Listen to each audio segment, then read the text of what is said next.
Bonsoir à tous et bienvenue dans cette nouvelle vidéo, j'espère que vous allez bien. Aujourd'hui on va débriefer le match, le Classico PSG-OM qui s'est soldé par un 4-0 avec 2 buts de Mbappé et 2 buts de Icardi.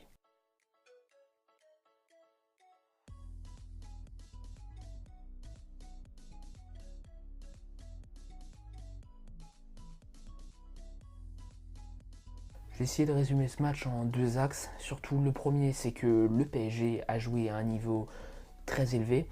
Je pense qu'on ne peut pas dire après ce match que le Classico est un match lambda, surtout pour le PSG. Je pense qu'on ne peut pas dire ça parce que il ne joue pas contre Marseille comme s'il jouait contre Reims ou Rennes. Et ça prouve bien ce résultat où ils gagnent 4-0 parce qu'ils ont tout donné.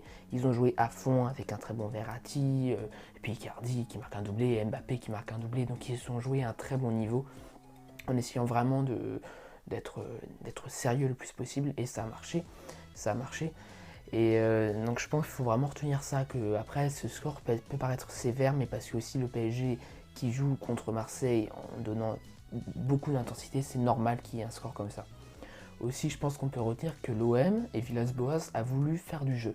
Ils ont voulu avoir la possession, ils ont bien réussi au début, dans les 10 premières minutes, premier quart d'heure, peut-être les 20 minutes.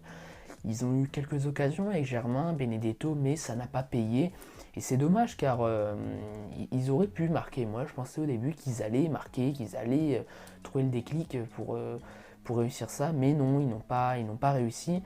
Et c'est dommage car avec le jeu qu'ils ont proposé, moi j'ai trouvé ça vraiment intéressant pour la suite. Car c'était vraiment un jeu où ils essayaient d'aller sur les côtés, où ils essayaient de jouer dans l'axe avec Payet. Après, le truc, c'est qu'ils avaient du mal à être décisifs. Il n'y avait souvent pas grand monde dans la surface, avec leurs deux attaquants n'étaient pas toujours là. Et ça, du coup, ça a un peu pêché à ce niveau-là. Ils n'ont pas réussi à marquer, ça aurait été plus joli un 4-1 qu'un 4-0, évidemment. Après aussi, on a vu la première mi-temps où il y a eu vraiment un très grand réalisme du PSG. Je pense que c'est ça qu'il faut retenir, que le PSG a vraiment des occasions, des buts. Voilà. Icardi, il n'a pas touché énormément de ballons, il a marqué 2 buts. Et voilà. Et c'est comme ça, c'est la preuve d'un grand attaquant. Et ce réalisme contraste, oui, avec le non-réalisme de Marseille notamment. Mais en première mi-temps, le PSG a monopolisé les actions de but, les actions dangereuses et les buts. Mais en deuxième mi-temps, c'est Marseille qui avait la possession la plupart du temps, surtout au début de la deuxième mi-temps. Après, Tourelle a un peu pété un plomb et puis Paris avait plus la balle. Mais bon, déjà, il n'y a pas eu de but, c'est déjà bien pour Marseille, mais Marseille a essayé, a poussé jusqu'au bout. Mais c'est vrai qu'après, quand tu as déjà 4-0, c'est compliqué de se procurer plus d'occasions. Après, je voudrais aussi faire une petite parenthèse pour l'arbitrage, parce que déjà, pour moi, le deuxième but d'Icardi, donc le but du 2-0, pour moi était hors jeu.